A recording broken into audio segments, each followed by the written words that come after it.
Subscribe करें और bell दबाएं ताकि कोई खबर रह न जाए।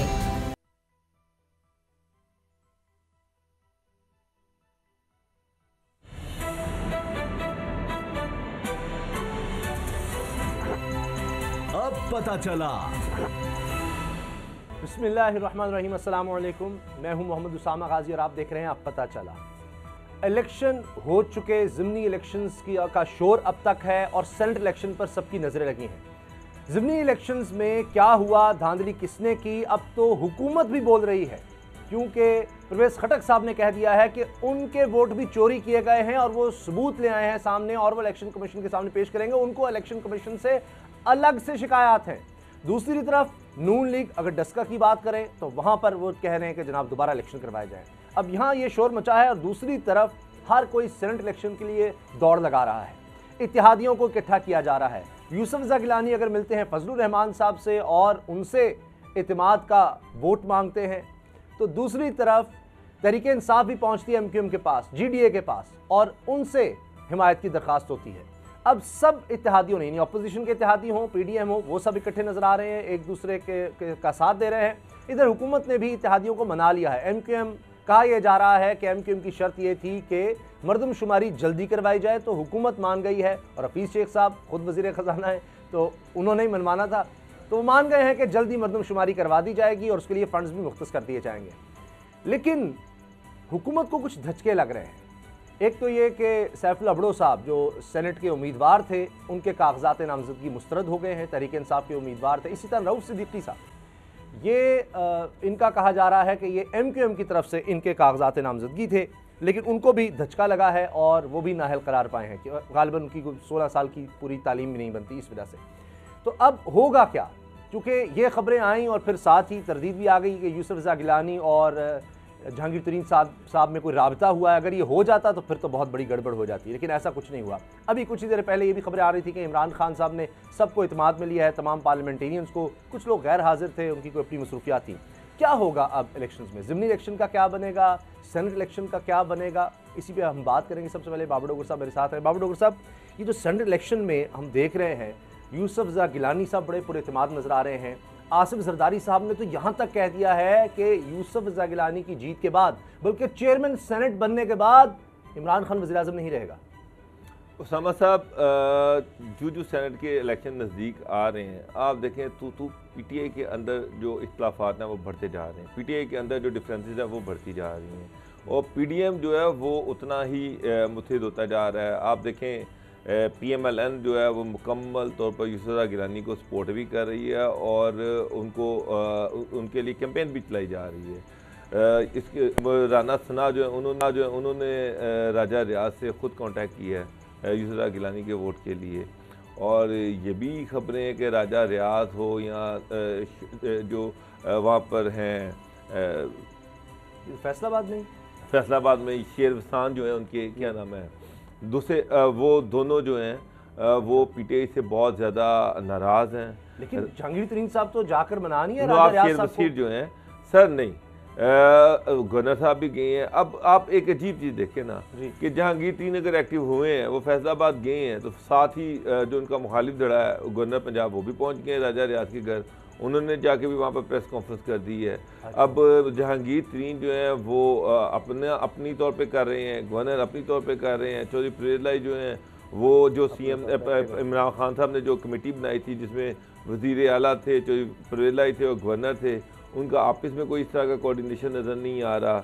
तो चीज़ें उस बड़ी हॉट वॉच हैं। KPK में PTI इख्तिलाफात का शिकार है, सिंध के अंदर PTI में इख्तिलाफात हैं, MQM जो है उनकी अपनी रिजर्वेशंस हैं, उसके बाद GDA जो है उनकी रिजर्वेशंस हैं, बलोचिस्तान में तो बिल्कुल ही शिराजा बिखरा हुआ है ना, वहाँ पर बाप के अंदर बेताशा कैंडिडेट्स आ गए हैं। PTI के अगर 5 MPs हैं तो 5 के आपस में इत्तेफाक नहीं हो रहा। अब्दुल कादिर को तहरीक इंसाफ से नहीं मिला, तो मेरा ख्याल है बलोचिस्तान आवामी पार्टी से टिकट मिल गया, तो इस तरह की खबरें थी। असल जो अब सबसे देखें, MQM के पास गए हैं, उनकी अपनी बड़ी रिजर्वेशन हैं कि जो वादे किए गए थे वो पूरे नहीं किए गए। GDA जो है वो अपने रोने रो रही है। नहीं, उन्होंने तो हिमायत का ऐलान कर दिया सर, हिमायत का ऐलान तो कर दिया, हिमायत का ऐलान तो कर दिया हफीज़ शेख साहब की, लेकिन उनके अपने मसाइल हैं वो जो उन्होंने रोने रोए हैं कि जो वादे किए गए थे वो आज तक पूरे नहीं किए गए। कालिफ बज़ारन तो वो सपोर्ट कर रही है। मुझे एक बात बताएं, मोहन सलाई जो हैं, जिस तरह से इमरान खान ने उनको ट्रीट किया, जिस तरह से काफ लीग को ट्रीट किया, मोहन सलाई अब चौधरी ख़ानदान के सियासी वो जानशीन हैं। उनको कैबिनेट में कई दफ़ा वादे किए, कई दफ़ा अनाउंस किया, लेकिन उसके बावजूद आज तक उनको कैबिनेट में नहीं लिया गया। बिल्कुल सही, लेकिन अब उनका एक आदमी सेनेट में ले रहे हैं। अगर प्रोपोर्शनेटली देखा जाए तो एक सेनेटर उनको दे देना और उसकी सपोर्ट इमरान खान सब तरीके इंसाफ कर रही हो, ये भी तो एक बड़ी बात है।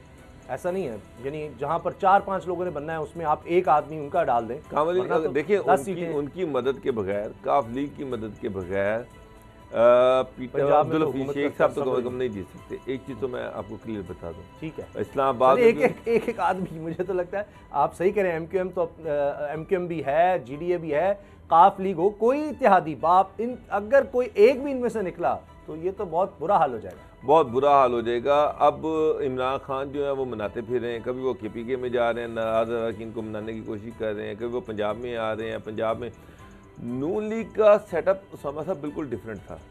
नून लीग में शहबाज शरीफ वज़ीर आला रहे हैं, वो पंजाब को वो खुद देखते रहे हैं, पंजाब के MPs के साथ उनका बड़ा अच्छा कोऑर्डिनेशन रहा है, ऊपर नवाज शरीफ थे। फिर उनके पास एक ऐसी टीम है, डेडिकेटेड टीम है, जो खुद ब खुद जो है बड़ी लॉयल्टी के साथ काम कर रही है नून लीग के लिए। PTI के पास अनफॉर्चुनेटली उस तरह की कोई टीम नहीं, मुझे तो नहीं नजर आ रही। हर चीज़ में इमरान खान की खुद ज़ाती इन्वॉल्वमेंट होती है, असद उमर साहब बेहतर होती है। इन लोगों का इतना नहीं असर और रसूख जहांगीर तरीन जैसा, जिस तरह जहांगीर तरीन का होता था। असद उमर और जहांगीर तरीन ये तो एक दूसरे की शक्लें देखना पसंद नहीं करते, एक दूसरे के शदीद मुखालिफ हैं। जिसको असद उमर सपोर्ट कर रहा होता है उसको जहांगीर तरीन जो है वो शामिद कुरैशी साहब का भी यही हाल है, वो अलग धड़ा है, जहांगीर तरीन अलग धड़ा है, गवर्नर पंजाब अलहदा धड़ा है, जहांगीर तरीन अलहदा धड़ा है। तो ये धड़बंदियाँ तो बड़ी सीरियस है। यहाँ तक कि उसामा साहब, यहाँ तक कि ये भी है कि राजा रियाज साहब और नवाब शेर वसान साहब जो फैसलाबाद से हैं, उनके बहुत अच्छे ताल्लुकात हैं राना सनाउल्लाह के साथ। एक टाइम तो ऐसा भी आया कि वो वहाँ वो ये सोच रहे थे कि वो PMLN को ज्वाइन कर लें। वो इतने तंग आए हुए हैं PTI के साथ। वो वहाँ पर एक फ़ारूक साहब जो हैं, फ़ारूक साहब के साथ इमरान खान साहब जो हैं। अब PTI में दो धड़े हैं। PTI में वो लोग भी हैं जो नज़रियाती लोग हैं, और एक धड़ा वो लोग हैं जो कि बाद में जिन्होंने ज्वाइन की। नज़रियाती धड़ा जो है वो उन सबको अभी भी ज़हनी तौर पर तस्लीम नहीं करता, वो समझता है ये लोटे हैं। और इमरान खान साहब की जो नज़दीकी टीम है, अगर आप देखें तो वो वही हैं जो शुरू से स्ट्रगल करते रहे हैं, चाहे वो हमाद अजहर हैं, चाहे वो फ़ारूक साहब हैं, चाहे वो फैसल हैं, चाहे उस्मान डार है। वो इमरान खान उन पर ज़्यादा ट्रस्ट करते हैं।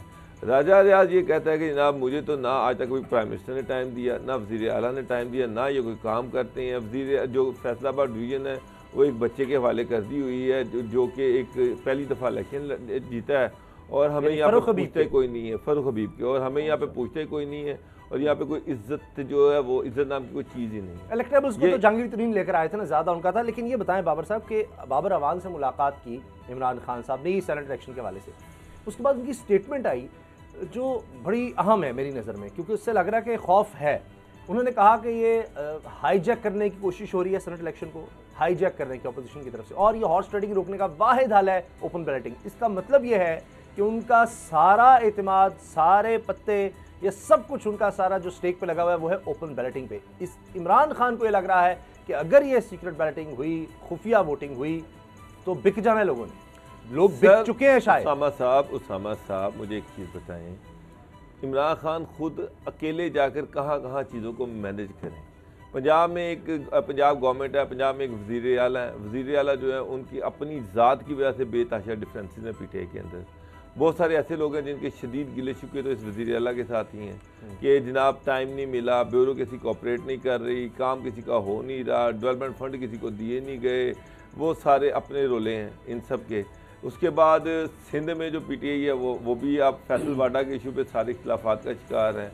बाब और जो PTI है बलूचिस्तान की वो टोटल डिवाइडेड है। फैसल वाडा के हवाले से इलेक्शन कमीशन ने जवाब भी तलब कर लिया है। लेकिन ये जो जरदारी साहब ने बात कही है, आपको कितना इसमें सच लगता है कि अगर यूसुफ रज़ा गिलानी जीत गए, और साथ वो कह रहे हैं कि यूसुफ रज़ा गिलानी जीत कर चेयरमैन सेनेट बनेंगे, और जब वो चेयरमैन सेनेट बन गए तो इमरान खान वज़ीर आज़म नहीं रहेगा, ये किस तरह से हो जाएगा कि अगर वो बन गए जी चेयरमैन सेनेट, उसका क्या ताल्लुक है? उसामा साहब एक चीज़ तो ये है कि सेनेट में बड़ा टफ मुकाबला होना और एक आधी सीट का फ़र्क से अगर पीटीआई वहाँ पर अपना चेयरमैन बनाती है तो वो एक आधी सीट के फ़र्क से बनेगा। पीडीए और पीडीएम और पीटीआई जो दोनों अलायंसेस हैं इनमें शायद एक आधी सीट पे ही डिसाइड होना है कि कितने चेयरमैन सेनेट बनना है। गिलानी साहब अगर जीतते हैं तो ये बहुत बड़ा अपसेट हो जाएगा पीटीआई के लिए। एक सीट भी गई और उस सीट के साथ मेरा ख्याल है कि चेयरमैन सेनेटशिप की सीट भी गई साथ ही। और अगर एक सीट का जो अगर पीडीएम हारती है, यूसुफ ज़गिलानी हारते हैं तो फिर तो नहीं वो यू टर्न लेंगे। उन्होंने कह दिया है कि एस्टेब्लिशमेंट का कोई लेना देना नहीं है, वो बिल्कुल गैर जानिबदार है, कोई किसी तरह से वो इंटरफेयर नहीं कर रहे। और फजलुर रहमान साहब के साथ खड़े होकर उन्होंने ये बात कही है। फजलुर रहमान साहब ने इसको डिनाई नहीं किया। अब इस दफा ये ना हो जाए कि पिछली दफा की तरह सादिक सिंधानी साहब को जब हटाने की कोशिश हुई थी, कोई जनाब ये हो गया जी, मखलूक आ गई, फलां हो गया, अब ये ड्रामा नहीं होगा। सर ये तो यूसुफ गिलानी बल्कि अब तो नून लीग भी पीछे हट गई है। आपने देखा कि उन्होंने भी अपना बयानिया बहुत हद तक तब्दील कर लिया है। अभी भी राना सना ने जो डस्का वाला इलेक्शन था उसमें सारा डीएसपी को कसूरवार ठहराया है। मरियम भी इसी तरह की बातें कर रही हैं, तो वो बड़े मोहतात हैं अपने अल्फाज के चुनाव में और अपनी स्टेटमेंट्स में। तो लग तो यही रहा है कि ये इलेक्शन जो है ये पॉलिटिकल पार्टीज का इलेक्शन होना है और इसमें किसी ने एस्टैब्लिशमेंट को ब्लेम नहीं देना। इलेक्शन जो है वो बड़ी हद तक, अगर मुझे नहीं पता सुप्रीम कोर्ट का फैसला क्या आता है, अगर इलेक्शन शो ऑफ हैंड नहीं होता तो एक चीज़ मैं आपको बता दूं, पीटीआई के लिए सेनेट के इलेक्शन में बेतहाशा मुश्किलात हैं पीटीआई के लिए, क्योंकि बहुत ज़्यादा डिफरेंसेस जो है पीटीआई में और साउथ पंजाब में मैंने बेतहाशा एमएनए से बात की है, वहाँ पर बड़े मसाइल हैं, वहाँ पर बड़ी मुखालफत है। अच्छा, उसकी मेन वजह जो है वो ये है कि इमरान खान साहब जो हैं, इमरान खान साहब के पास लॉयलिस्ट की जो टीम है वो उस तरह से इफेक्टिव नहीं है। वो उन्होंने जो मशीरों पे और जो अनइलेक्टेड लोगों पे जिस तरह से इन्हिसार किया, रिलाई किया, उसका खमियाजा ये भुगत रहे हैं कि जो वो लोग जो इलेक्ट होके आए थे वो उनसे दूर हो गए हैं। अच्छा, असद खरल साहब, आपको क्या लगता है, चूँकि मैं देख रहा हूँ कि जिस तरह पीटीआई रहनुमा सैफुल्लाह अबड़ो के कागजात नामजदगी मुस्तरद हुए, परवेज़ रशीद साहब सबसे अहम हैं, उनके मुस्तरद हुए। अब वो जब अपील में गए हैं लाहौर हाई कोर्ट में तो बड़ी दिलचस्प वहाँ पर बात हुई है कि वहाँ पर मोअज़्ज़िज़ जज साहब ने पूछा जी आपने ये रकम उस वक्त जमा क्यों नहीं कराई जब आपने पंजाब हाउस छोड़ा था।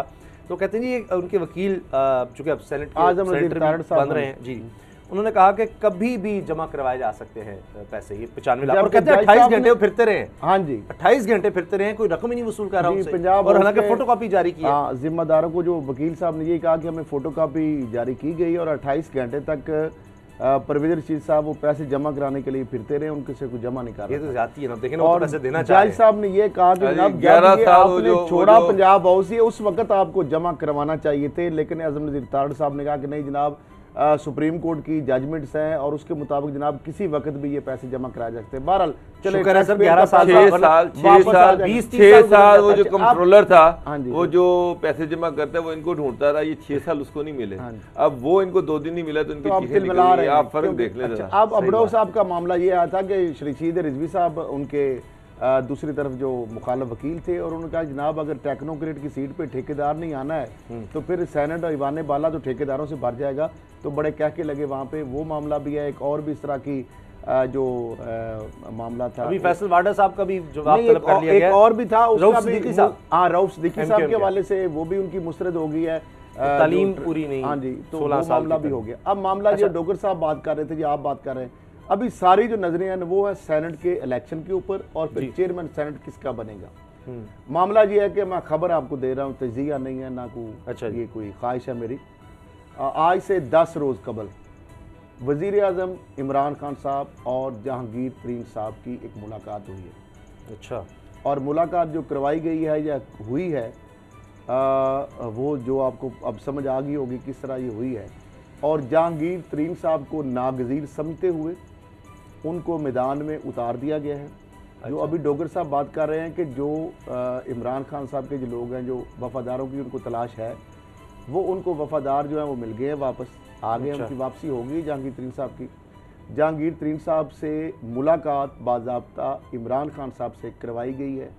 मैं कहाँ पे हुई है, किसने करवाई है, मेरा ख्याल है वो जब तरदीद करेंगे तो वो चीज़ मैं बता दूँगा। बहरहाल होगी मुलाकात। उसके बाद डॉक्टर साहब आप करिएगा बात, जहांगीर तरीन साहब जो फैसलाबाद गए हैं राजा रियाज के पास, और जो कहानी को और बताई गई है, बेसिकली उनको ये टास्क दिया गया कि आपने हर सूरत हफीज़ शेख को और बाकी जो डोगर साहब अभी साउथ पंजाब का जो चीज़ें की तफजात लोगों की बिल्कुल है, तो वो सारे मामला जो है उनको अब जहांगीर तरीन साहब टेक ओवर कर लिया, उन्होंने बाज़ाब्ता टेक ओवर कर लिया है। और जहांगीर तरीन साहब की जिस तरह टार्जन की वापसी है वो वापसी है। इमरान ये सेनेट के इलेक्शन उनके बगैर जो है ना सोने सोने लग रहे थे, लेकिन अब अभी जो मसला बना हुआ है तो खलल साहब वो है, फराज साहब ने बेशक उसकी तरदीद भी किया कि जनाब कोई ऐसा हमने तो कहा ही नहीं हफीज शेख साहब का, ठीक है, ऐसी बात नहीं है। वो इमरान खान साहब से उनकी मुलाकात हुई है, यानी फुल एक्शन में माहौल में मुलाकात हुई है। उसके बाद उनको कुछ टास्क दिए गए हैं, वो बखूबी अंजाम पहले भी देते रहे, अब भी वो अंजाम देंगे। जो टास्क पहले दिए गए थे उनका क्या बना? नौशहरा का इलेक्शन हार गए, कुरम में जीते हालांकि, लेकिन जहांगीर तरीन साहब तो अब दोबारा दबाएंगे। हाँ जी, वो तो ठीक है, लेकिन तहरीक इंसाफ ने जिस तरह परवेज खटक साहब को तो ये टास्क दिया गया था नौशहरा के इलेक्शन का, और 22 साल से कभी हारे नहीं वहाँ पर खटक फैमिली, तो अब ये क्या हो गया? अब उनके दरमियान इख्तलाफात। और डस्का में जिस तरह हुआ है, नून लीग कह रही है बाबर डोगर साहब के जी दोबारा इलेक्शन करवाए जाएं हर सूरत, और मनीम साहबा ने वहाँ पर 2 लोग कत्ल भी हो गए, लेकिन अभी भी वो उन्होंने स्टेटमेंट वहाँ जाकर दी है कि कब्र खोद के दफनाना है, मौत के मुंह में छोड़कर आना है तब्दीली को। यानी अभी भी वो अल्फाज का चुनाव बड़ा अजीबो गरीब है। एक चीज़ मैं सामा साहब को पहले थोड़ा सा सेनेट का 1-2 चीज़ें बता दूँ कि जहांगीर तरीन साहब बिल्कुल खलल साहब कहते हैं कि उन्होंने दबंग एंट्री डाली है, वो फैसलाबाद गए, उसके बाद वो लोधरा वापस चले गए, 2 दिन वो लोधरा रहे हैं, कल रात को लाहौर आए, आज लाहौर में उनकी कोई एक्टिविटी नहीं है मेरी इत्तला के मुताबिक, कोई सिग्नल और व्हाट्सएप तो चल ही रहे हैं जी। लेकिन खलल साहब उसमें जब जिस दिन वो फैसलाबाद गए उससे मुझे समझ नहीं आई कि गवर्नर साहब को क्या इतनी जल्दी थी कि अगले दिन गवर्नर साहब भी फैसलाबाद चले गए, और गवर्नर साहब और पक्का करना था ना जी, हम भी आ गए बिल्कुल उनकी अपोजिट ग्रुप कमेटी तो बनाई थी गवर्नर साहब और शाह महमूद कुरैशी साहब की, और चौधरी परवेज इलाही साहब को इमरान खान साहब ने लहदा से टास्क दिया हुआ है। नहीं सर नहीं, कमेटी जो है ना, कमेटी जो पंजाब के लिए बनाई गई है ना, उसमें वज़ीर आला पंजाब उसके हेड है, गवर्नर पंजाब है और चौधरी परवेज इलाही है, ये 3 रुकनी कमेटी है। नहीं सर वो फेडरल के लिए, इस्लामाबाद के लिए, तो उस समय गवर्नर साहब अगले दिन पहुंचे हैं, तो वो फिर अभी तक 2-3 दिन हो गए जहांगीर तीन मैं देख रहा हूँ बिल्कुल खामोश बैठे हुए हैं, उनकी कोई एक्टिविटी जो है वो गवर्नर साहब को अच्छा पता नहीं था कि उनकी मुलाकात पीएम साहब से हो। ज़िमनी इलेक्शन एक तो डस्का का इसका कहा जा रहा है कि दोबारा इलेक्शन कराएं, दूसरा नौशहरा का है, वहां पर सबूत हाथ लग गए परवेज खटक साहब के, वैसे अगरचे उनके भाई ने दगा दिया है वो तो अब चीज़ साबित हो रही है, वो जश्न भी मनाते रहे उसके बाद, और परवेज खटक साहब का भतीजा, और उनके इख्तलाफात पहले से चल रहे हैं, 1 साल हो गया दोनों भाइयों के दरमियान इख्तलाफात हैं, और उसी का नतीजा ये निकला है। अब उनको बतौर वज़ीर आपाशी भी उनको हटा दिया गया है, लियाकत खटक साहब को, जो परवेज़ खटक साहब के भाई हैं।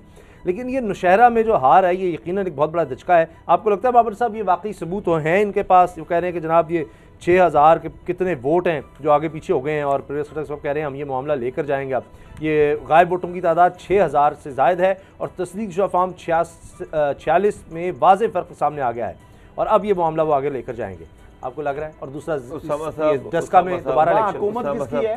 केपीके में पीटीआई की गवर्नमेंट है, मरकज में किसकी हुकूमत है? पीटीआई की। तो फिर वहां पे कौन गायब कर दिए डब्बे? Sir election commission, election commission के पास तो यही मशीनरी सुबह की होती है या वफाकी होती है, इलेक्शन कमीशन के पास तो कुछ नहीं होता।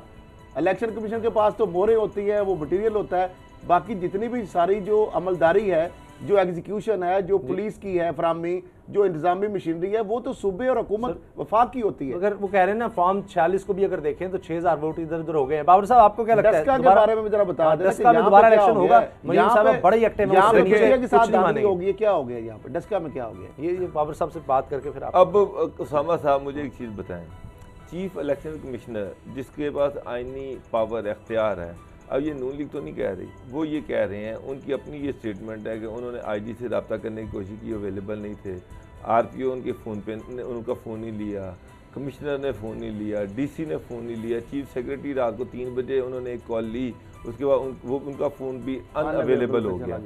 अब अंदाज़ा लगाएं कि ये तो हालात हैं सूबाई एडमिनिस्ट्रेशन के जो कि इलेक्शन कोऑपरेट कर रही है, तो ये मिसकंडक्ट का, कंटेम्प्ट ऑफ कोर्ट का सारे इख्तियार उनके पास है। मैंने और आपने कल उन्होंने इजलास बुलाया है ना सर, कल उन्होंने अपना इजलास बुला लिया, उन्होंने इनिशियल रिपोर्ट जो वो इकट्ठी कर ली हैं, अब कल उन्होंने इजलास बुला अब 23 लोग अब मुझे 23 लोग गायब हो गए, 23 लोग रिटर्न कब से डोगर साहब 20 में से तादाद आगे पीछे होती रही, आप सही कह रहे हैं। अगर 20 लोग भी गायब हो जाएं, 20 का आता था, कभी बनाना रिपब्लिक तो नहीं है।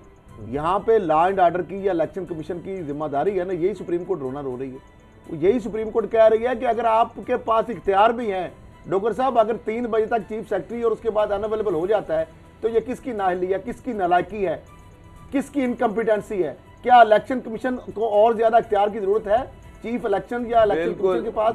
इससे ज्यादा इख्तियारात, लामहदूद इख्तियारात हैं, ट्रांसफर, पोस्टिंग, कोई चीज जो भी। इसका दूसरा एंगल भी है कि वो गवर्नमेंट जो जिन्होंने प्रेसिडेंशियल ऑर्डिनेंस भी निकाला है, जो सुप्रीम कोर्ट में भी गई है कि जनाब ये जो पैसा खरीदो फरोख्त हो रही है इसको रोका जाए और इलेक्शन को ट्रांसपेरेंट बनाया जाए, उस गवर्नमेंट की मौजूदगी में उसके होते हुए सारा दिन फायरिंग हुई है, सारा दिन गुंडागर्दी हुई है।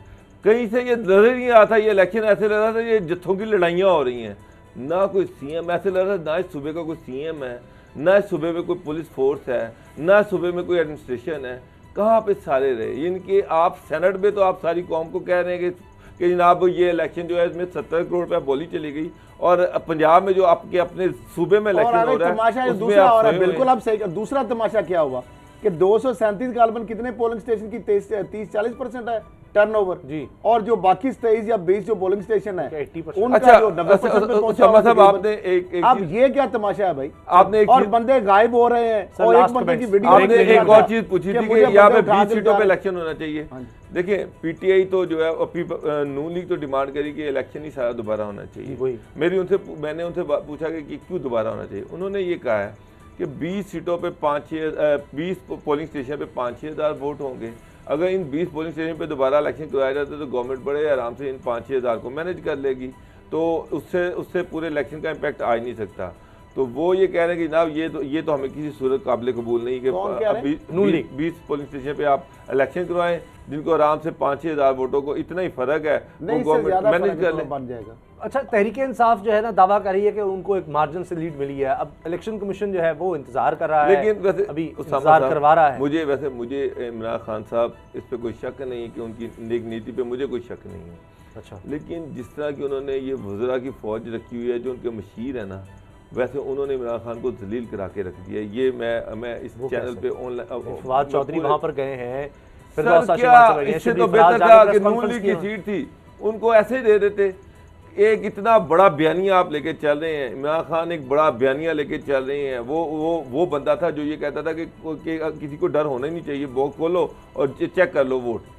और वहाँ पर जनाब जिस तरह से इन्होंने जो हरकतें हुई हैं, बंदे अगवा हो रहे हैं, फायरिंग हो रही है, ये हो रहा है, वो हो रहा है, तो बेहतर था कि फिर ये सीट वैसे न्यूज़ अपडेट्स हैं। उसके बाद बात करेंगे हलीम आदिल शेख साहब की कि उनके साथ हुआ क्या। पहले जहाँ उनको रखा था वहाँ से सांप निकला है। अब रिपोर्ट्स आ रही हैं कि उनको रॉड भी लगा है और उनको चोटें लगी हुई हैं। उनकी बेटी आयशा हमारे साथ होंगी इस ब्रेक के बाद।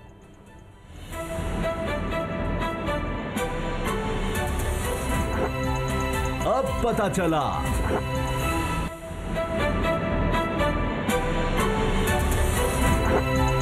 अब पता चला। तहरीके इंसाफ के रहनुमा सिंध असम्बली में अपोजिशन लीडर हलीम आदिल शेख साहब को पहले दिल की तकलीफ हुई और उन्हें फिर NICVD ले जाया गया, लेकिन साथ ही ये रिपोर्ट्स भी आ रही हैं कि उनको कुछ जख्म भी आए हैं और टांग पर रॉड का निशान। और ये जिना अस्पताल के ऑर्थोपेडिक के सरबरा AR जमाली ने ये बात कही है कि उनको शिफ्ट करना चाहिए हॉस्पिटल में और उनको चोटें आई हैं, ज़ख्म भी आए हैं। ये सब कैसे हो गया? पहले सांप का एक वाक़या कि जी जहाँ उनको रखा था वहाँ पर सांप निकल आया। हलीम आदिल शेख साहब की बेटी आयशा हलीम आदिल शेख हमारे साथ हैं, उनसे इस हवाले से बात करते हैं। आयशा, ये बताएं कि आपकी कोई मुलाकात हुई अपने वालिद से? कैसी तबीयत इनकी, वो क्या कहते हैं? जी, मेरी कल पहली दफ़ा, first of all thank you, और कल हमारी पहली दफ़ा उनसे मुलाकात हुई और वो जो हमसे तो नहीं देखा जा रहा था, वो ऐसे उनको रखा हुआ था, उनकी चोटें जैसे किसी टेररिस्ट को रखते हैं, जो उन्होंने हालात और वाक़यात बताए तो हम तो बिल्कुल शॉक में थे कि ऐसा हो सकता है एक सिटिंग अपोजिशन लीडर के साथ। लेकिन ऑनेस्टली शॉक तो था, लेकिन उसके बाद हमें सरप्राइज़ नहीं था, क्योंकि जिस तरह से इन्होंने पहले दिन से झूठे केसेस में पता नहीं क्या क्या उनको दहशतगर्द बना दिया, दहशतगर्दी की FIR उन पर दर्ज करा दी, ATC कोर्ट में उनके ऊपर केसेस कर दिए। दहशतगर्दी हलीम आदिल शेख की सिर्फ और सिर्फ ये है कि वो सिंध के लोगों के लिए आवाज़ उठाता है। उनके टांग में चोट है, उनके बाजू में चोट है, वो चल नहीं सकते सही से, वो लंगड़ा के चल रहे हैं, लिम्प कर रहे हैं वो, क्योंकि उनके ऑलरेडी टांग में रॉड लगी हुई थी, leg was already fractured, he had a broken bone. तो उसके ऊपर जब उनके ऊपर एक 50-60 लोगों के मॉब ने अटैक किया है और वो गिरे हैं, उनको धक्के लगे हैं, तो उसके बाद जो है उसमें जाहिर सी बात है वहाँ पे उनको चोट लगी है। और ये मैं नहीं कह रही, ये डॉक्टर ए आर जहां साहब ने बोला, उनकी रिपोर्ट्स कह रही हैं। और to be very honest I don't know कि सिर्फ मेरे लिए शॉकिंग है या जो देखने वाले आप लोगों के लोग हैं या किसी भी पाकिस्तानी के लिए कि एक सिटिंग ऑपोजिशन लीडर के साथ एक इंसाफी किसी भी इंसान के साथ आपने इस तरह का ब्रूटल ट्रीटमेंट किया और उसके बाद आप उसको आके पब्लिकली डिनाई भी करते हैं। तो ये तो hats off to you, because मुझे तो समझ नहीं आती है। रिपोर्ट्स आ रही हैं, कह रहे हैं कि ओ हलीमा शेख के साथ कुछ भी नहीं हुआ और ये नाटक है। तो मतलब फिर तो जो उनको ब्रूजेस लगे हैं, जो उनको चोटें लगी हैं, जो डॉक्टर्स की रिपोर्ट है वो कैसे फेक है? अगर वो पुलिस की कस्टडी में थे, उन्होंने अपने आप को मारा है क्या? उनको खुद से कहाँ से चोटें लगी हैं? उनकी पूरी बॉडी पे निशान है। मीडिया तो जा चुकी है, मीडिया दिखा भी चुकी है, मीडिया कॉन्स्टेंटली साथ है, कोई चीज़ भी नहीं रहती। तो हालात बिल्कुल ठीक नहीं है और हम शॉक में भी हैं, सरप्राइज में भी हैं और हाँ बहुत ज़्यादा एंगर में भी हैं, टू बी वेरी ऑनेस्ट। अच्छा ये बताएं कि अभी उनको कहाँ पर रखा गया है, अभी क्या ट्रीटमेंट दिया जा रहा है? और दिल की तकलीफ का बताया गया, तो पहले कभी उनको ये शिकायत रही है दिल की तकलीफ की? जी पहले उनको शिकायत रही है। अक्सर जाहिर सी बात है कि हमारी फैमिली हिस्ट्री भी है थोड़ी सी, तो इस वजह से हम लोगों ने जैसी न्यूज़ सुनी तो हम और परेशान हो गए थे। हमारे ग्रैंड पेरेंट्स को, हमारी फैमिली में और लोगों को उनको दिल की तकलीफ की वजह से लेकर आया गया। लेकिन आई एम ग्लैड कि उन्होंने वो चीज़ करके, एंड मैं जिसने भी जहाँ तक हमारी उनसे बात हुई कि उनको इस बात की इंटीमेशन हो गई थी, उनको ये बात अंदर से ही किसी अल्लाह पुलिस वाले को बहुत सवाब दे जिसने उनको बताया कि आपकी जान खतरे में है एंड आप यहाँ पे नहीं बच सकते। इफ़ यूर हियर कुछ भी हो सकता है, कोई अंदर का बाहर का, बिकॉज उनको इतना इनको खतरा था। जो थोड़े बहुत लोग जो उनकी जान बचाना चाह रहे थे अंदर, और ये रात को इनके साथ पहले तो उनके ऊपर मॉब से अटैक हुआ है, 50-60 बंदों ने इनके ऊपर अटैक किया है। उसके बाद रात में उनको उस वार्ड में रखा गया है, उस आइसोलेशन सेल में रखा गया है जहाँ पे आप एंटी स्टेट टेररिस्ट को रखते हैं, जहाँ पे आप अली वजीर जैसे लोगों को रखते हैं, जहाँ पे आप जिसके साथ फांसी गांठ है उसके साथ। तो अल्लाह माफ़ करे, हलीमा शेख ने खुदा ना खास्ता ऐसा कौन सा जुर्म कर दिया कि आपने ना उसको बिस्तर दिया ज़मीन पे मच्छरों के साथ, उसके नीचे से जो आपकी दाल रोटी मिलती है, आप ऐसा ट्रीटमेंट कर रहे हैं। और अभी शायद कोई मिनिस्टर साहब बोल रहे थे कि वो बी क्लास प्रिजन की तरफ जाए थे, उनको कोई फैसिलिटीज़, कोई ट्रीटमेंट नहीं मिला। और अल्लाह का शुक्र है, अल्लाह ताला का करम है, क्योंकि हलीमा शेख को सब देख रहे हैं। हलीमा शेख डरने वाला नहीं है, हलीमा शेख किसी से डरने वाला नहीं है। वो तो जब उनको इस बात की इंटीमेशन हुई कि खुदा ना खास्ता उनकी लाइफ को इतना थ्रेट है कि आपका जो इंटरनल पुलिस वाले वो कह रहे हैं कि हम सॉरी, हम नहीं रोक सकते। अच्छा आयशा, आप 3-4 रोज पहले जब अदालती पेशी पे आए और उन्होंने फिर बताया कि उनके कमरे से जो सांप निकला और फिर उन्होंने खुद ही मारा, अब अचानक से सांप किस तरह आ गया? और फिर उनकी यानी सिक्योरिटी और कोई बंदा नहीं था कि उनको खुद ही अगर ना मारते तो वो काट सकता था। दूसरी बात, जिस तरह आप बता रहे हैं कि AR जमाली साहब खुद कह रहे हैं कि उनकी जो टांग पर राड लगी, इनके जिस्म के दीगर अज़ा पर भी चोटें आई हैं। अब वो कह रहे हैं कि इनको जना हॉस्पिटल के आर्थोपैडिक वार्ड में मुंतकिल किया जाए।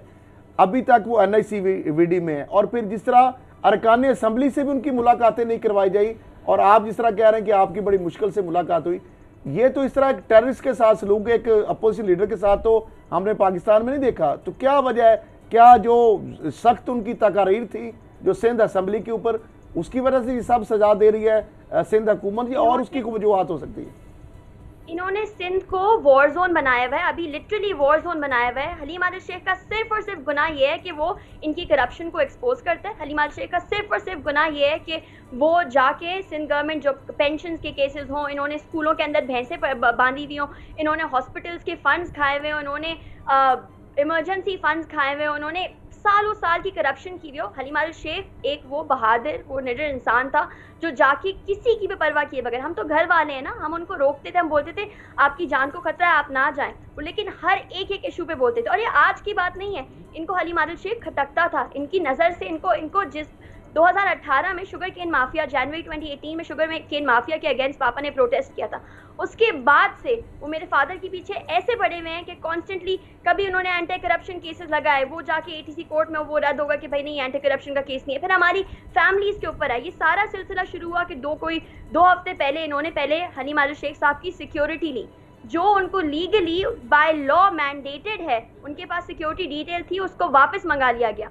हमारे फार्म हाउसेज जो हमारी फैमिली को बिलोंग करते हैं, पापा के कुछ कजन्स के फार्म हाउसेज हैं, उन पे इन्होंने अटैक कराया और लूट मार कराई, और लूट मार ऐसी कराई कि वहाँ से लोगों की चूड़ियाँ, सामान, चीज़ें जो पड़ी हुई हैं, एक कारी साहब होते थे वहाँ पे जो मस्जिद में होते थे, उनको चादर चार दीवारी की ये लोग बात करते हैं ना। अभी कुछ दिन पहले मरियम नवाज के बारे में जब बात हुई तो हर कोई निकल के बाहर आ गया था कि वो चादर चार दीवारी, मौलवी साहब की फैमिली को उन्होंने बाहर निकाला। तो जब ये सब हो रहा होगा आपके घर में, आप खुद बताएं, कोई भी सेन बंदा वो जाके उसके अगेंस्ट कुछ नहीं करेगा, वो रोकने की कोशिश नहीं करेगा। किसी के घर पे अटैक होता है उस पर ये बोलते हैं कि ओ ये टेररिस्ट है, ये एंटी टेररिज्म केस है।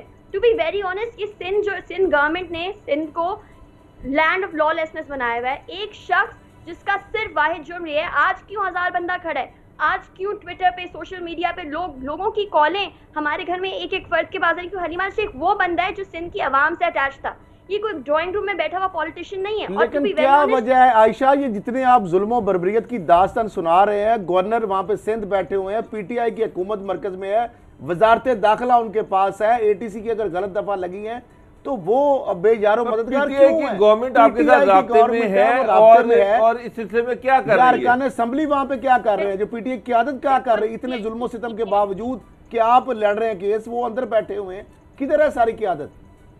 पीटीआई की क़यादत हमारे साथ है, पीटीआई की क़यादत हमसे इन टच है। लेकिन पुलिस ऑर्डर 2019 के बाद सिंध पुलिस तो इन लोगों के अंडर चलती है ना, it works under Sindh government. Sindh police के पास कोई इंडिपेंडेंस नहीं है और ये पुलिस के थ्रू, और ये वो टैक्टिक्स यूज कर रहे हैं कि भाई डिलेइंग टैक्टिक्स हो गए कि आज हमारा आयु ठट्टा चला गया, आज केस नहीं सुनेंगे, कल सुनेंगे, परसों सुनेंगे, यहाँ से इधर से केस, मलीर कोर्ट में हम केस लड़ने गए तो उन्होंने बोला हमने एटीसी में कर दिया। ये अपनी हर पावर, और मैं इस बात को ऑन द रिकॉर्ड बोलना चाहती हूँ, कोई एक बंदा नहीं, पूरी सिंध गवर्नमेंट की मशीनरी हलीमा शेख के पीछे इस तरह से पड़ी हुई है कि उनकी जान को खतरा है, उनकी फैमिली को खतरा है, उनको फाइनेंशियली खतरा है। और अल्लाह का शुक्र है, अल्लाह का करम है, पीटीआई के टाइगर्स, पीटीआई की लीडरशिप, गवर्नर साहब, प्राइम मिनिस्टर सब हमारे साथ खड़े हैं। लेकिन at the end of the day police उनके अंडर है ना, और जो चीज़ इनकी जुरिस्डिक्शन में आती है, इन्होंने अपनी हर तरह से पावर लगा के उनको किसी भी तरह से हार्म करने का, हर्ट करने का। और कल जो चीज़ हुई, उनको असैसिनेट करने की कोशिश की, खुदा ना खास्ता कोई कुछ उनके खाने में कोई मिला था। शाम तो पहले आपने खुद ही बताया ना, और वहाँ पे अल्लाह माफ़ करे जिन लोगों ने देखा उन लोगों ने उसकी टेस्टिफाई भी की, पुलिस ऑफिसर्स ने टेस्टिफाई किया कि हमने सांप देखा। कल आप सीसीटीवी फुटेज अगर आप देखें, वो भागते हुए हलीमा शेख को धक्का देते हुए बाहर लेके जा रहे हैं, क्योंकि ऑब्वियसली मॉब ने अटैक किया। तो अगर आप वो चीज़ डिनाई करते हो तो उनके ऊपर है ना कि आप वीडियो को एडिट करें या आधा बीच में से पोर्शन आप सिंधगम इस प्लेटफॉर्म से आप मीडिया उनसे पूछे कि जो जहाँ पे अच्छा ये जो अटैक हुआ है उन पे, और जो डॉक्टर भी कह रहे हैं कि उनको रॉड लगी है, उनके जिस्म पर चोटें भी आई हैं, तो उसकी कोई लीगल रेमेडी, कोई आप कोर्ट में जा रहे हैं या कोई उसके खिलाफ दरख्वास्त दे रहे हैं कि जिन्होंने अटैक करवाया, या सिंध गवर्नमेंट जो इसमें इंगेज है जिसने अटैक करवाया, उनके खिलाफ कोई कानूनी कार्रवाई कर रहे हैं आप? क्योंकि I think at this point हमें हायर कोर्ट्स पे जाना पड़ेगा, क्योंकि ये हमारी एफआईआरें दर्ज नहीं करते। हमारे ऊपर, मेरे फादर के ऊपर अटैक हुआ था जब वो PS 88 के इलेक्शन वाले दिन, जिस दिन इनको अंदर लेके गए, जिस केस पे उनको अंदर लेके गए, अटैक तो उनके ऊपर हुआ था, अटैक तो गोलियां तो उनकी गाड़ी पे लगी हैं, जख्मी तो उनके लोग हुए हैं, अटैक तो हमारे ऊपर हुआ था। उसके बावजूद एफआईआर हमारे अगेंस्ट कटी। हमारे MPA साहब खुर्रम शेर जमान वो पुलिस के पास बैठे रहे कि भाई हमारी एफआईआर दर्ज करें, तो उन्होंने दरखास्त से आगे कुछ नहीं दर्ज की, बिकॉज सिंध पुलिस डायरेक्टली उनके अंडर वर्क करती है। एट दिस पॉइंट हमें हायर कोर्ट्स पे जाना पड़ेगा। जो कल उन पे तशद्दुद हुआ वो प्रॉपर तशद्दुद हुआ, वो टेरर हुआ। अगर आप इंटरनेशनल कोर्ट्स में भी उसको लेके जाना, yesterday I was talking to a lot of friends, और बात ये है कि ये तो अगर आपकी इंटरनेशनल कोर्ट भी कोई होगी ना, तो this is terror against an individual who wasn't even proven guilty of any charge. So at the end of the day बात ये आ जाती है कि आपने उस चीज को जो पुलिस ऑर्डर, और ये हिस्टोरिकली पीपल। अच्छा मुझे एक चीज बताएं कि इस सिलसिले में आपने वकला से मुशावरत की है? क्या वकला का लाहौर हाई कोर्ट, कोई कराची हाई कोर्ट में, कोई सिंध हाई कोर्ट में कोई पिटीशन दायर कर रहे हैं इस हवाले से? ये जो उन पर तशद्दुद किया जा रहा है, जो जेल के अंदर उनके साथ नाज़ेबा जो इस तरह तशद्दुद किया जा रहा है, इस पे कोई पिटीशन कल दायर हो रही है? इंशाल्लाह हमारे वकला साहब सारे बहुत कॉम्पिटेंट हैं।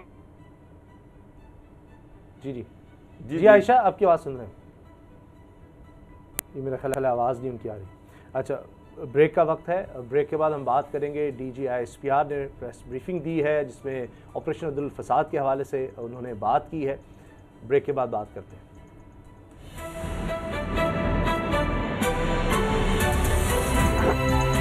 अब पता चला।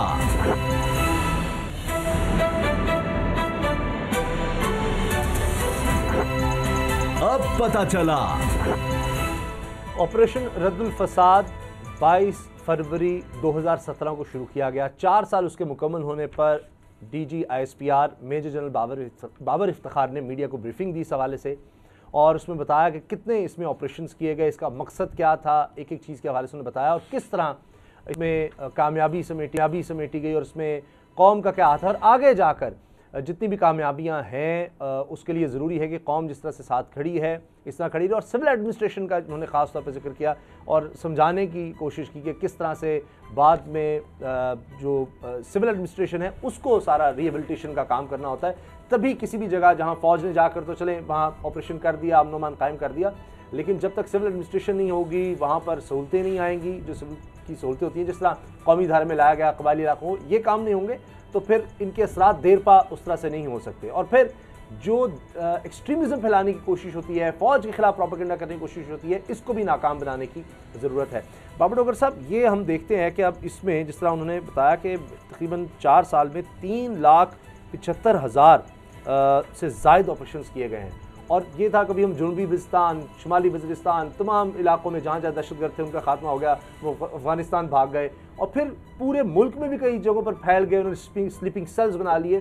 तो बेसिकली उनका खात्मा कि जहाँ जहाँ उनकी पॉकेट्स हैं उन सबको ख़त्म किया जाए, ये इसका मकसद था। लेकिन चैलेंजेस अभी भी हैं। उसामा साहब, आज से 10 साल पहले जिस तरह से देखे कि पाकिस्तान दहशतगर्दी का शिकार था, जगह जगह बम ब्लास्ट होते थे, कोई दिन ऐसा गुजरता नहीं था जिस दिन कोई ना कोई दहशतगर्दी का वाक़या नहीं होता था या कोई ना कोई टारगेट नहीं किया जाता था। आप चारों सूबों में, कोई एक जगह पर नहीं, चारों सूबों में, कराची जो था वो दहशतगर्दी का शिकार था, लाहौर था, कोयटा था, KPK था, सारे चारों दहशतगर्दों ने चारों सूबों को अपना टारगेट किया हुआ था, और हज़ारों लोग बेचारे जो थे वो इस जंग में शहीद हुए।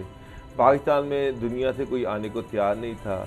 इंडिया जो था वो ओपनली ये कह रहा था कि देखें, हमने पाकिस्तान को दुनिया में आइसोलेट कर दिया है, पाकिस्तान दुनिया में तन्हा होकर रह गया था, दुनिया में कोई क्रिकेट टीम यहाँ आने पर तैयार नहीं थी। हत्ता कि श्रीलंका क्रिकेट टीम जो आई तो उस पर भी दहशतगर्दी का उसको भी टारगेट किया गया। उसके बाद कोई टीम आने को यहाँ पर तैयार ही नहीं थी, और कोई ये सोच भी नहीं नहीं हो पा रहा था जो हमारी साहब मैंने देखा है दुनिया में वो तमाम ममालिक जो दहशतगर्दी का शिकार हुए, तबाह बर्बाद हो गए, खंडर बन गए। आप इराक देख लें, आप मिस्र देख लें, शाम देख लें, बैरूत देख लें, क्या हाल हुआ उन मुल्कों का।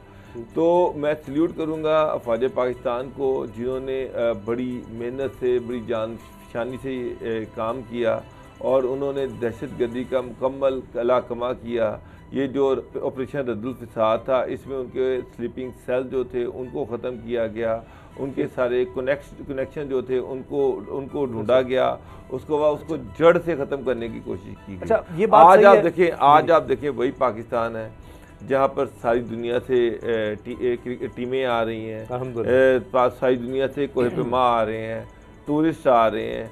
पाकिस्तान जो दुनिया में आइसोलेट हुआ था, अब दुनिया का सेंटर ग्रेजुअली आहिस्ता आहिस्ता बनता जा रहा है। पाकिस्तान में वो रौनकें वापस आ रही हैं जो एक दफ़ा उजड़ गई थी, तबाह हो गई थी, तो खुशियाँ वापस आ रही हैं इसमें। तो इसका सारा क्रेडिट जो है वो अफवाज पाकिस्तान को है, पाकिस्तान के लोगों को भी है, लेकिन अफवाज पाकिस्तान को ख़ास तौर पर है। आप देखें किस तरह से यंग मेजर कैप्टन जो थे उन्होंने बेचारों ने शहादतें दी हैं। यहाँ पर आप देखें कोई शायद ही कोई ऐसा दिन होता था जिस दिन कोई ना कोई जो हमारे जवान था वो कोई ना कोई शहीद ना हुआ हो। उन्होंने अपनी जाने दे के, अपना खून दे के ये जो अमन है इसको रिस्टोर किया है।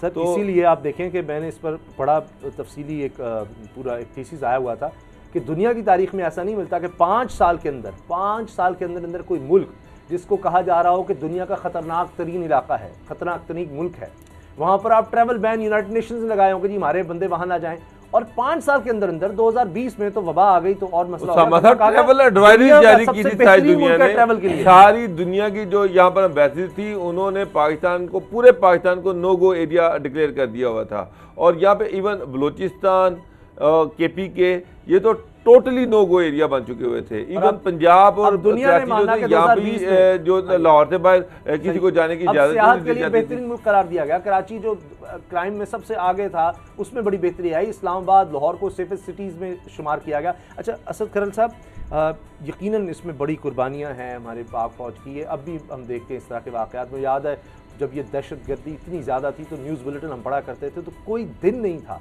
बल्कि दिन में कई दफ़ा बुलेटिन होते, शाम को शुरू होते थे, हम रात तक करते थे, तो शाम को एक वाक़या हुआ है, रात तक पता नहीं कितने हो गए। इतना एक खौफ था और पता नहीं किस वक्त क्या हो जाए। मैं कहता हूँ मुल्क के अंदर जिस तरह बम धमाके हो रहे थे, खुदकश हमले हो रहे थे, दहशतगर्दी की कार्रवाइयाँ हो रही थी। आप कह रहे हैं बुलेटिन में कई दफ़ा बुलेटिन एक ख़त्म नहीं हो रहा होता तो बीच में ब्रेकिंग न्यूज़ आ जाती थी, आप अभी वापस नहीं आते थे, दोबारा एक खबर आ जाती कि वहाँ पे ब्लास्ट हो गया, वहाँ पे खुदकश हमला हो गया, वहाँ पे। अच्छा, डोगर साहब तो कह रहे हैं ना कि गुलिस्तान, मैं कह रहा हूँ कि वफाकी दारुल हुकूमत जो है, डिप्लोमेटिक जो उनकी फैमिलीज थी, उनके लिए वो नो-गो एरिया बन गया था। ये सूरत हाल पैदा हो गई थी। अभी रिसेंटली इस हुकूमत में बहाल हुआ उसका स्टेटस कि वो उसको किया गया क्लियर, अच्छा कि जो यानी फैमिली स्टेटस दिया। फिर उसके बाद टूरिस्ट के वाले से फेवरेट जो एक पाकिस्तान को कंट्री को दिया गया। मामला यह है कि जो ऑपरेशन रद्दुल फसाद है, उससे पहले जिस तरह कराची के अंदर जो टारगेट किलिंग के वाक़यात हो रहे थे, बत्ताखोरी हो रही थी, जिस तरह साना बल्दिया कितने वाक़यात हो गए, कराची जो है दोबारा रोशनियों का शहर बना, अमन का शहर बना वहाँ पे। उसके साथ साथ जो अगर बड़ी बात इसका जो ऑपरेशन के दादोशुमार जिस तरह उन्होंने शेयर किए कि बहुत एक डिटेल से मेजर जनरल बाबर इफ्तिखार ने कि पंजाब में 34,000 से ज़्यादा ऑपरेशन, इस तरह सिंध में 1.5 लाख ऑपरेशन किए, फिर बलूचिस्तान में 80,000 से ज़्यादा ऑपरेशन किए, 92,000 से ज़्यादा ऑपरेशन जो है KPK में किए। इस तरह बॉर्डर मैनेजमेंट के ऊपर जिस तरह से फोकस किया गया, दहशतगर्दी फिर उसके बाद नाकाम बनाई गई, एक्शन प्लान के हवाले से पूरा उन्होंने ब्रीफ किया कि किस तरीके से खात्मे के इकदाम किए गए। जो दहशतगर्दी के लिए 344 दहशतगर्दों को सजाए मौत दी गई। ये बहुत बड़ा एक जो आपको मिलिट्री कोड पे जब वो रो रहे थे कुछ लोग, तो उसके बाद देख लें ये ख़त्म हो गए, क्योंकि ये मिलिट्री कोर्ट्स का इसको क्रेडिट देंगे कि पहले तो दहशतगर्दों को जज भी डर रहे होते थे, प्रोसिक्यूशन होती नहीं थी। फिर उसके बाद अमल दरामद हुआ, 78 से ज़्यादा तंजीमों और दहशतगर्दों के खिलाफ भरपूर एक्शन लिया गया। फिर ऑपरेशन रद्दुल कराची में अमन अमान की सूरत हाल, उस हवाले से आप देख लें कि इंडेक्स में 6 से 103 नंबर पर आ गया आलमी जो इंडेक्स में। दहशतगर्दी से सियासत का जो सफ़र है उस हवाले से अगर बात की जाए, से टूरिज्म का सफर, टूरिज्म का सफर है। इसमें KPK कबायली इजलास में 31 बिलियन की लागत से 831 मनसूबों का आगाज हो चुका है। जिस तरह मेजर जनरल बाबर इफ्तिखार ने 4 साल में 1200 से ज़ायद जो दहशत जो शिद्दत पसंद है उन्होंने हथियार डाले, ये बहुत बड़ी। फिर यौम पाकिस्तान भरपूर तरीके से 23 मार्च को मनाया जा रहा है। अमन का सफ़र अल्हम्दुलिल्लाह जो उन्होंने कहा कि वो जारी है। अफगानिस्तान की सूरत हाल के वाले से और खित्ते के अमन के वाले से पाकिस्तान की कामों को, फिर हर वाक़े को दहशतगर्दी से उनका नहीं जोड़ा जा सकता। किया जाता है, देखिए अब भी, लेकिन ये सारी चीजें हो रही हैं। अब भी कभी किसी जगह कर्फ्यू या ऑपरेशन करना पड़ता है। अभी एक छोटा सा वाक़या उसामा साहब, अभी कल डेवलपमेंट की गई, एहतजाज करें, खैर वो अब दम तोड़ रहे हैं वो सारे लोग। वो तो मैं एक बड़ी बात मैं आपको कल अभी मुझे एक दोस्त ने शेयर किया, बल्कि हम कोशिश करेंगे कि उसकी बाकायदा पूरी डिटेल भी लें। तलागंग में वो बता रहे थे उनका अपना गांव के 4 एक आदमी के फौजी बेटे थे, जवान और अफसर। तो चौथे बेटे की रिसेंटली उनकी जो शहादत हुई, और वो बंदा कह रहा था कि मेरे अगर और बेटे भी होते तो मैंने फौज के सुपुर्द मुल्क के लिए, कौम के लिए, यानी एक घर के 4 जो नौजवान हैं वो, उसके बावजूद उसने कहा कि मुझे ज़रा भी इस पर कोई पशेमानी नहीं है, अगर मेरे 4 और बेटे भी होते तो वो भी मुल्क और कौम के लिए मैं कुर्बान करता। तो ये है जज्बे। ये लोग जो है बिलावल साहब या मरियम साहिबा, एक बच्चा भेजे ना ज़रा बॉर्डर पे, फिर फौज की बात करें। अब फास्ट साज फैक्ट्रियाँ क्या हैं उसामा साहब, ये जो आज DG ISPR को ये वजाहत देनी पड़ी कि जनाब जिस तरीके से कौन सोशल मीडिया पे ये फैला रहा था, इसका मकसद क्या था आपको पता है? ये उस वक्त ही जब अफवाहें हुई, हमने क्यों नहीं, क्योंकि हम रिस्पॉन्सिबिलिटी से बात करते हैं, क्योंकि ऐसी अफवाह साज फैक्ट्रियाँ जिनके मोटिव्स हैं, आ चुके ये मामला आ गया सामने। DG ISPR ने उसकी वजाहत की कि जो DG ISA की तैनाती के हवाले से जो क्या सराइयाँ हुई और उसका पर्पज़ क्या था। उस वक्त ही मैंने बात की फौरी जो जनरल आसिफ गफूर साहब से, और ये सारे जो मामला चल रहे थे DG IS जनरल फैज़ हमीद का साहब के हवाले से। मामला ये हुआ कि ये इसके एक तीर से कई शिकार करना चाहते। हमारे आपको पता है इस वक्त जो अफवाज पाकिस्तान है, ये ISI है, उसकी अचीवमेंट पूरी दुनिया मांगती है। जब प्रोफेशनलिज्म की फौज की बात होती है तो रैंकिंग जब बनती है तो टॉप 5, टॉप 3, टॉप 10 में हमेशा पाक फौज की बात आती है।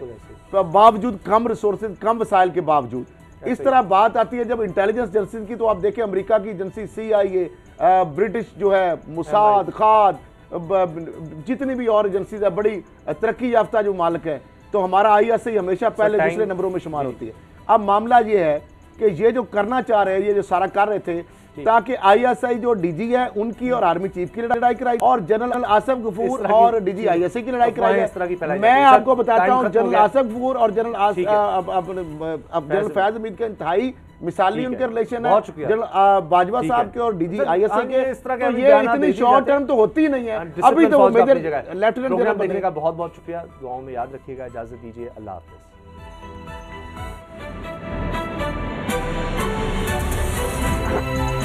अब पता चला। सब्सक्राइब करें और बेल दबाएं ताकि कोई खबर रह न जाए।